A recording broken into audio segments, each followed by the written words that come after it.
You never enter into anything deeply. When we say, I am existing, this is mine, this is this, this is this.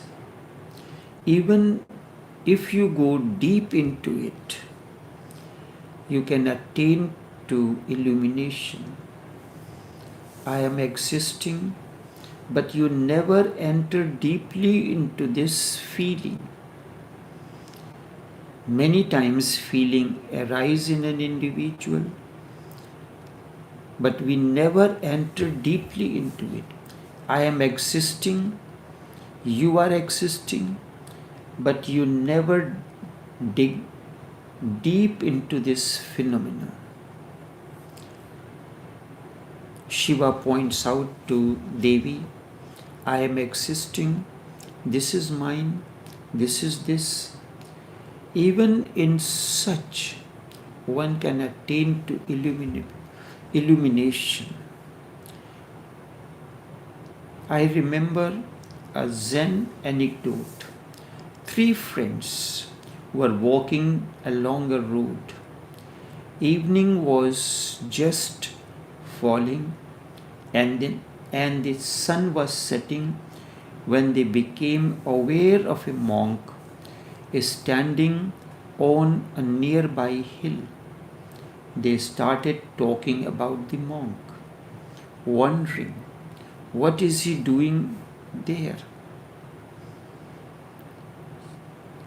3 Zen friends were walking. It was dusk, sun was about to set. All of a sudden they saw a monk standing on a hill. So they wondered, what is he doing there? So one of them said, he must be waiting for his friends. He must have gone there for a walk from his hermitage, and his friends have left him behind, so he is waiting for them to come. The other said, this is not right. Because if a person waits for someone, sometimes he will look backward. He is right. If you are waiting for someone, again and again, you will look backward whether he has come or not. But he is not looking backward. So my assumption is this, that he is not waiting for anyone. Rather, he must have lost his cow. Evening is coming near, the sun is setting, and soon it will be dark. So he is looking for his cow. He is standing there on the hilltop and looking for where the cow is in the forest. Because from the hilltop he can look downwards and find his cow. The third said, it cannot be right. It cannot be right because he is standing so silently, not moving at all, and it seems that he is not looking at all. His eyes are closed. He must be in a prayer. He is not looking for the lost cow or waiting for some friend who has been left behind. They could not decide what he was doing. The 3 friends, none of them could decide what he was doing. They argued, and then they said, we must go to the hilltop and ask the man himself what is he doing. That's the only solution. The argument concluded, there is no point in deciding on our own. Let us go to the hilltop and find out from the monk himself what is he doing. So they reach the hilltop. and reached the monk. The first said, "Are you looking for your friends who are left behind to come?" The monk opened his eyes and said, "I am not waiting for anyone. I have neither friends nor enemies to wait for. I have no friends nor enemies to wait for." And he closed his eyes again. The other said, "Then I must be right. Are you looking for cow which is lost in the forest?" The monk opened his eyes again and said, "I am not looking for anyone, for any cow or anyone. I am not interested in anything except myself. Not bothered about anything. What is happening in the neighborhood? Who is doing what? Whose wife is having an affair, or whose husband is cheating, or what is being done." So the third one said, "Then certainly and definitely you are doing some prayer or some meditation." The monk opened his eyes and said, "I am not doing anything. I am just being here. I am just being here, not doing anything at all. I am just being here." This is the way you are going deeper into the feeling. This is what Buddhists say meditation is. If you do something, it is not meditation. Meditation begins from doing and it ends up in non-doing. It begins as an action and it must lead you to this actionless action. So those who are in intimate or close sessions, they begin with an action and they reach to the state of actionlessness. They start with a thought, with a process, but ends up in thoughtlessness, nothing being done. If you do something, it is not meditation. If you have moved far away, if you pray, this too is not meditation. You have started chattering. Prayer is a chatter, inner chatter. If you use some words, it is not prayer, it is not meditation. The mind has entered in prayer. What are you praying for? Everybody says that I am praying for you. Why are you praying for me? I did not ask you. I don't need. If I needed, I could have done the prayer myself. I'll take out the food for you. Did I ask you? If I have my own hands and I can take out the food myself. I did not ask you. You have started chattering. If you use some words, it is not a prayer, not a meditation. Mind has entered in. The man said the right thing. He said, I am just being here, not doing anything. This is what ultimately meditation must lead you to. You begin with an action. You are asked to do something during this session. When those who enter into the special meditation sessions, they are asked to do something. They begin with the doing, and then the doing must end in non-doing. They are not doing anything, they are just being here. This is what Buddhists call as meditation. The monks said, I am just being here, not doing anything. I am existing, and the moment you say that I am existing, go deep into this feeling. Just sitting, go deep into this feeling. I am existing, I am, feel it. Do not think about it. Just do not think about it, because you can say it in the mind, I am, you are, or anything else. And this is futile. It will not take you far. Why? Because your head is doing something. Your head is doing something. So do not go on repeating in the head, I am existing. It is futile, it is useless, and you will miss the point. Just be. What did the monk say? I am here, just being. Feel it deep down in your bones. Feel it deep down into each cell of your body. Feel it as a total unit, not only in head. Just feel I am.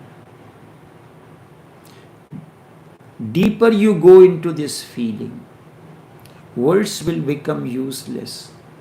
Actions will become useless, because I am relating to you. I am using the words I am, and Shiva says, and Shiva was relating to his concert, so he has to use the word I am existing. Don't go on repeating these words, because I am explaining to you that you began the sessions with an action, with a doing, and now the doing has dissolved into non-doing. Actions have dissolved into non-action, but do not go into repeating it that now I am not doing anything. Why are you repeating it? Words are using. Just be in that state, and it will be visible. The moment I see you, you are feeling it, you are going deeper into it. I know you are going deeper into it.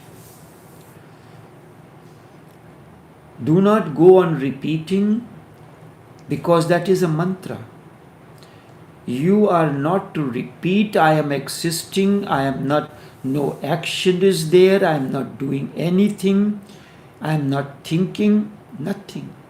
Just go into the state of non-thinking, deeper and deeper into it.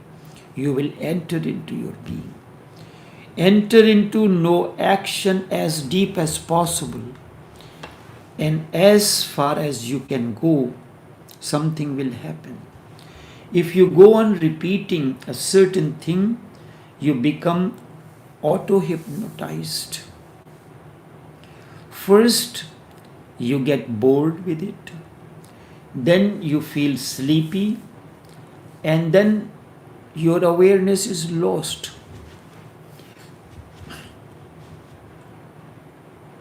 And this is what every mantra, every zikr does to you. It is like the mother singing the lullaby for the child. The words are meaningless. She uses a meaningless word, but you are given a meaningful word. So there is a slight difference. But that same word creates a boredom in you. And with boredom, your eyes close and you fall asleep.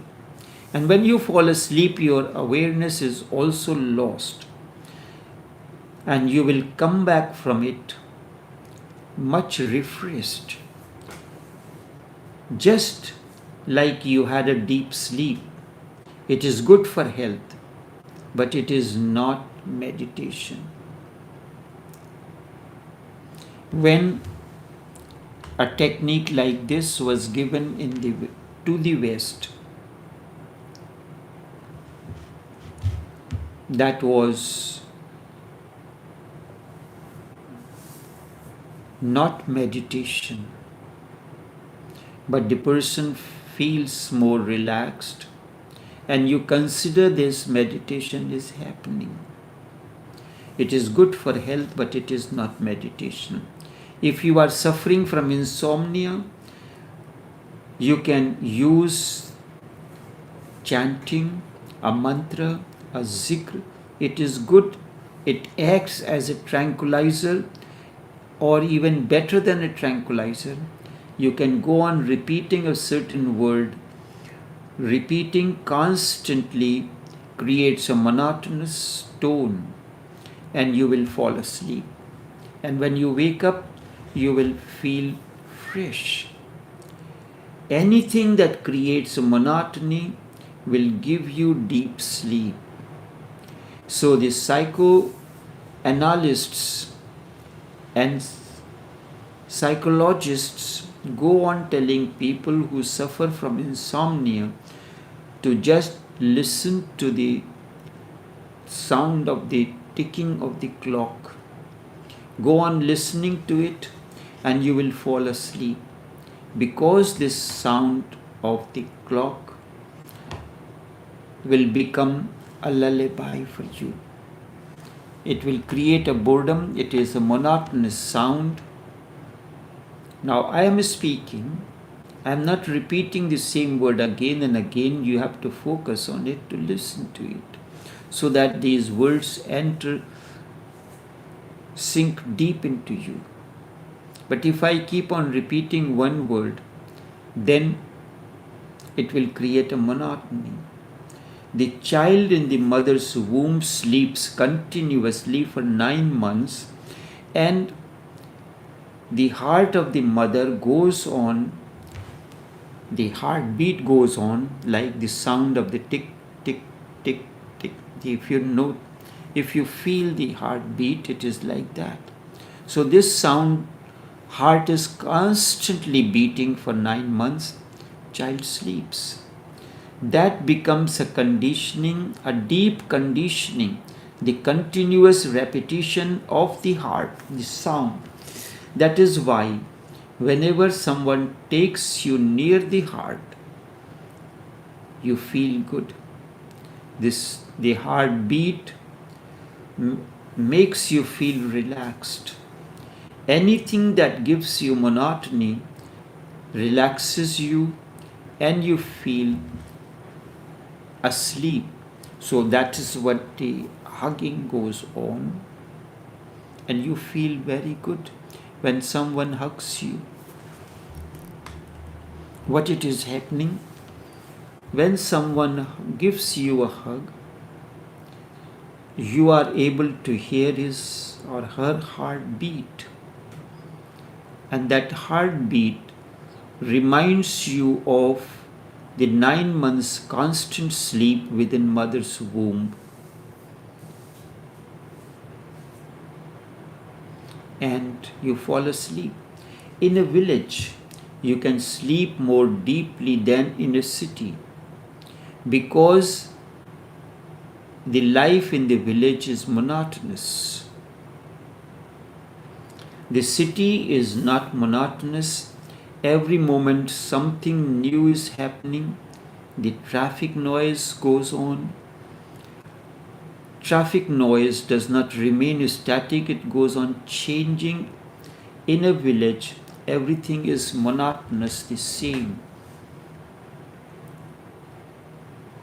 Really, in a village, there is no news. Nothing happens.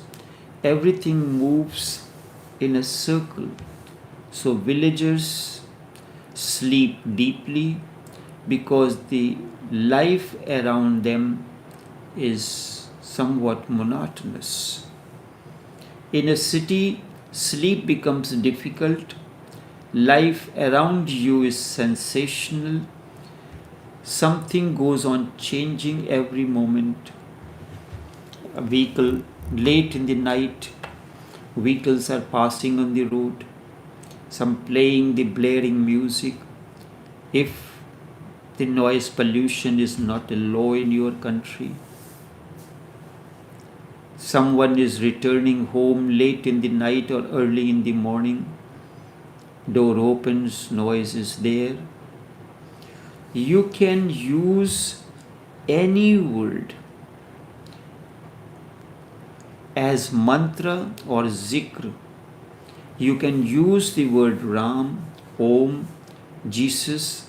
You can use Maria. You can use the word and monotonously chant it. It will give you a monotonous sleep. You can even do this.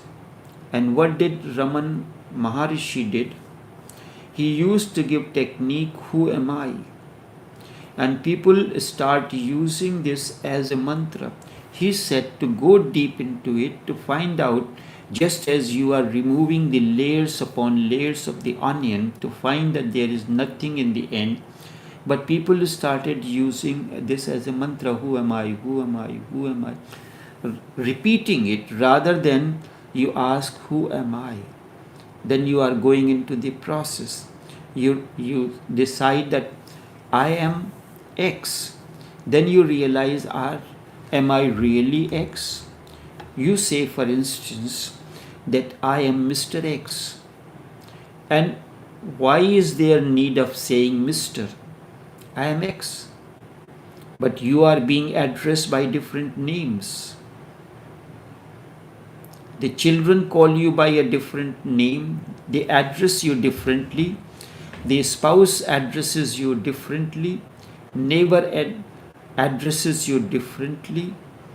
So, is this your real name? The name is for identification. Each one uses a different address to different name to address you. And people started using this as a mantra. They will sit down with and close their eyes and go on repeating, who am I, who am I? It had become a mantra. So something is given as a technique, eventually it becomes a mantra. That is not the purpose. So do not make it a mantra, just sitting. Do not say anything that I am existing. You can make this as a mantra also eventually, that I am existing. There is no need. Everyone knows that. Everyone knows. And you know already that you are existing. You know that you are existing. I know that you are existing. There is no need. It is futile. Feel it. A feeling has to deepen in you that I am existing.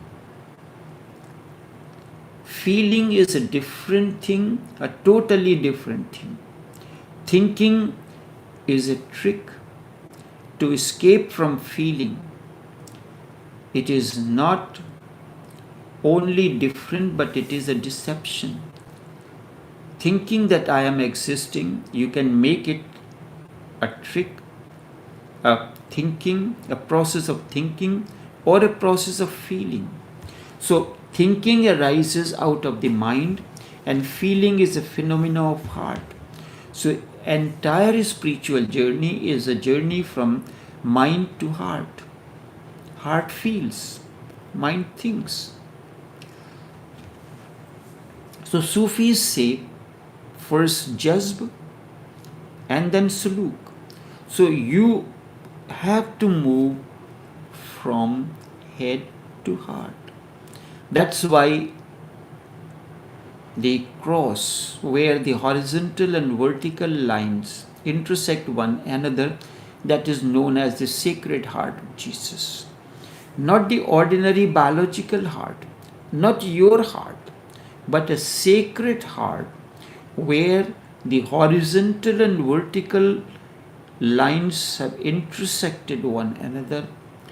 That is the spiritual heart, you can say, if I have to put it this word.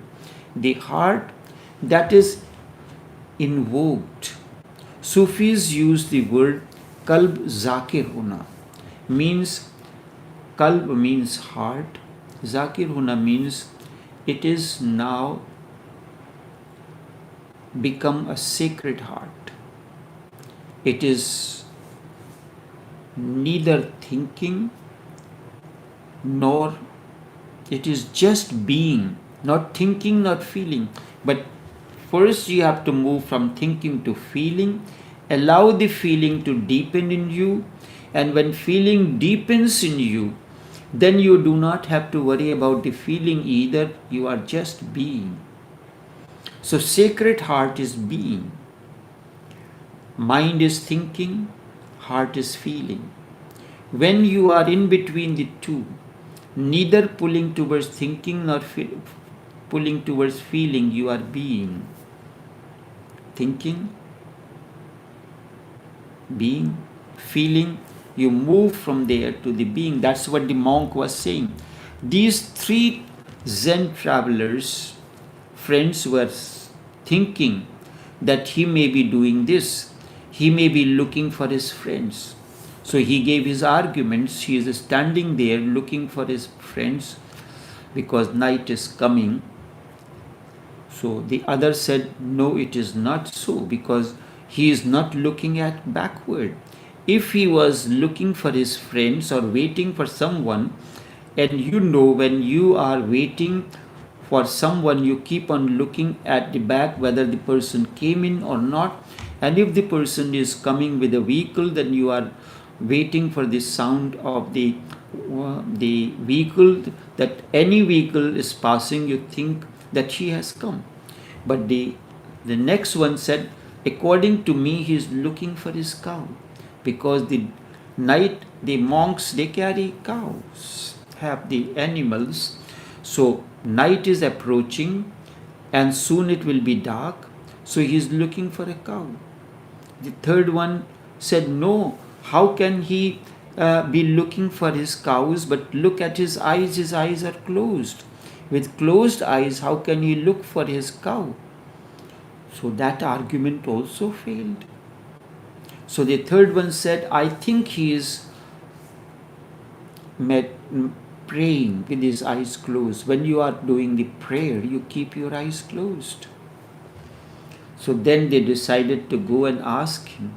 He said, I am not doing anything. I am not looking for a friend, because I have no friend, no enemy. And really, one who is awakened, he has no friend, no enemies.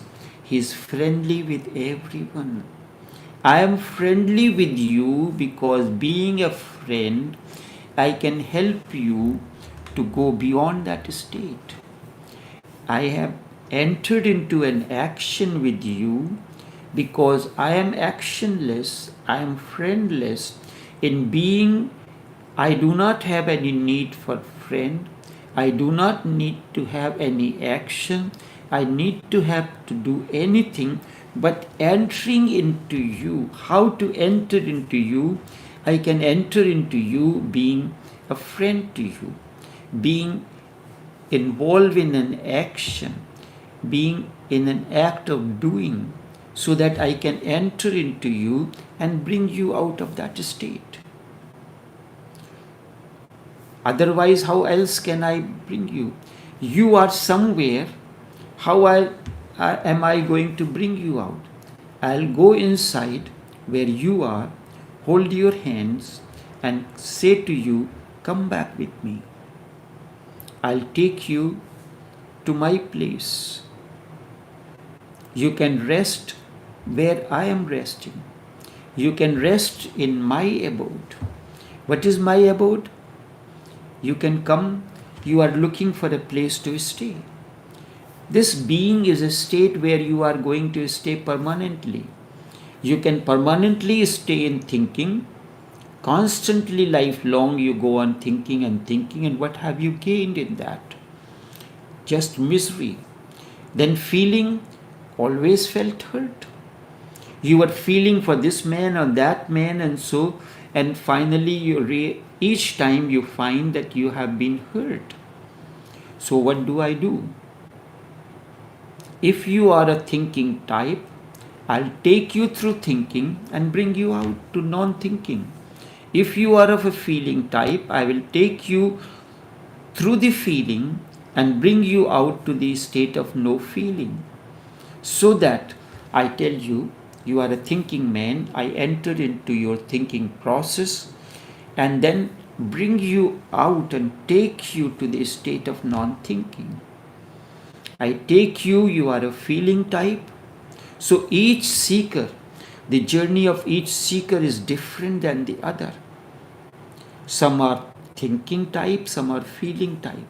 So Master chooses the vehicle, uses thinking as a vehicle to bring you out, or feeling as a vehicle to bring you out of that state of feeling, so that all that you have felt the pain in the process of feeling for this one or that one, this spouse or that spouse, this friend, or in each relationship you enter because you are feeling something, so you enter into it and you end up getting into a disappointment and pain. You enter into thinking. Again, you have created a mess. So, in the process of meditation, depending on your type, the Master uses that as a vehicle to use the same vehicle to bring you out of that state into the state of non-thinking, thoughtlessness. So whether you reach the state of thoughtlessness or you have gone deeper into your being in a state of the feelinglessness, it is the same thing. It is the same thing. Whether I use a Mercedes Benz or BMW to bring you out, both are vehicles to bring you out. Thinking is a trick to escape from feeling, and feeling too is a deception. So you have to move deeper into it. Whatever be your way, go deeper into it. Raman gave, who am I? It is a thinking. And from thinking you can enter into feeling. And from feeling you can enter into being. This is the way of transformation. No other way. What do I mean when I say, feel I am existing? I am sitting in this chair. I start feeling I am existing. I will become aware of many things. The pressure on the chair, the touch of the velvet, the air passing through the room, the noise touching my body, the blood circulating silently, the heart, the breathing that goes on continuously, and a subtle vibrating feeling of the body, because the body is in a state of dynamism. It is not a static thing. You are vibrating. Continuously there is a subtle trembling, and while you are alive, it will continue. Enough for now. We'll continue in the next session. Until then, take care.